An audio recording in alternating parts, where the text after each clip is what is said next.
खरं तर आपल्या महानगरपालिकेचं बोधवाक्य आहे वर जनहित ध्येयम. पण माझ्याकडे असणारा विषय माझ्या मतदारसंघामधला, माझ्या प्रभागामधला, तो जर विषय पाहिला तर या पुणे महानगरपालिकेमध्ये वर जनहित ध्येयम आणि आतात वेगळ्यांचं लोकांचं हित असा प्रकार त्या ठिकाणी चाललेला आहे. बाणेर सर्व नंबर 33. मान्य आयुक्त साहेब, तुमच्याही माहितीसाठी हा विषय कदाचित तुमच्याकडे माहिती असेल.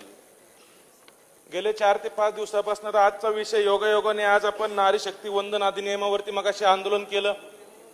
मगाशी धीरजी घाटेंनी लव जिहादचा विषय काढला. माझ्याकडचा विषय आहे 1 महिन्याची मुलगी आहे.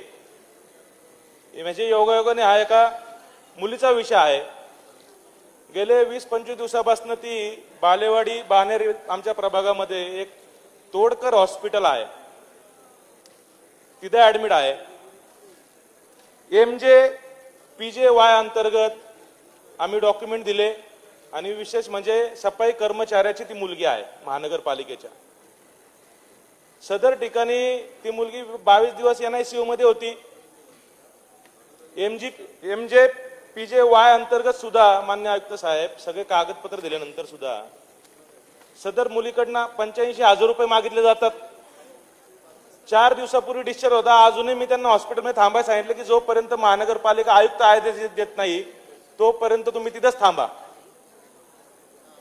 हा एक विषय. मी तुम्हाला विषय सविस्तर सांगतो. पुणे महानगरपालिकेच्या मालमत्ता जी नियमावली आहे 2008 प्रमाणे 2023 साली हे हॉस्पिटल विना भाड्याने, म्हणजे एकही भाडं नाही आणि एकही फ्री बेड नाही, हे कुठल्या नियमाअंतर्गत पुणे महानगरपालिकेने सदर JT फाउंडेशनला दिलेला आहे. एक, सदर हॉस्पिटलचा करार हा जवळपास 40 कोटी रुपयाची जी मालमत्ता आहे, केवळ 500 रुपयाच्या नोटरीवरती पुणे महानगरपालिकेने सदर मालमत्ता आयुक्त साहेब 500 रुपयाच्या नोटरीवरती दिलेली आहे. सदर हॉस्पिटलमध्ये कुठल्याही प्रकारचं MJPJY योजना राबवली जात नाही.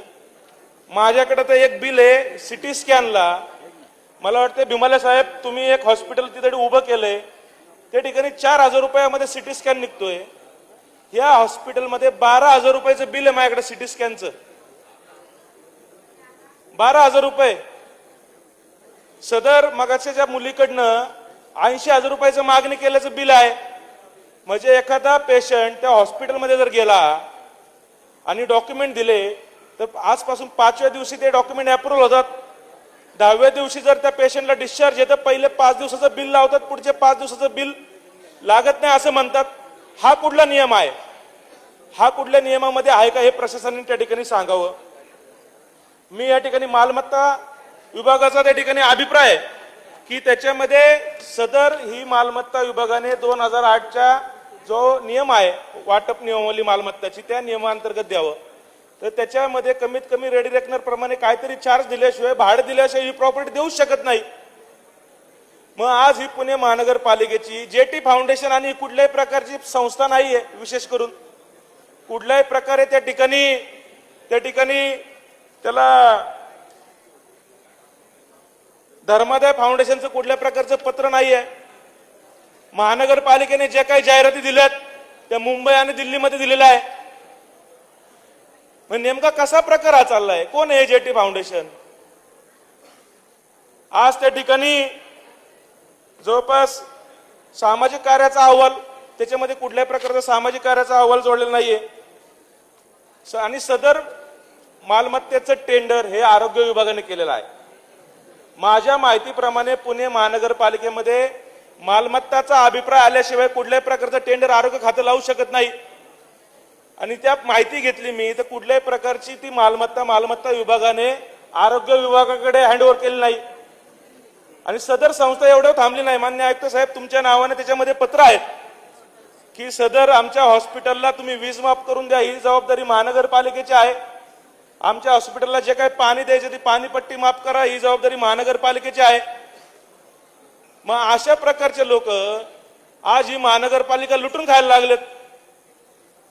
आणि सर्वसामान्य गरीब कुटुंबातील मुलांना जर अशा प्रकारच्या आरोग्य सुविधा तिथं भेटत असेल तर नेमकं वर जन इथं देहम चालले आणि आतात कुणाचं इथं चाललंय?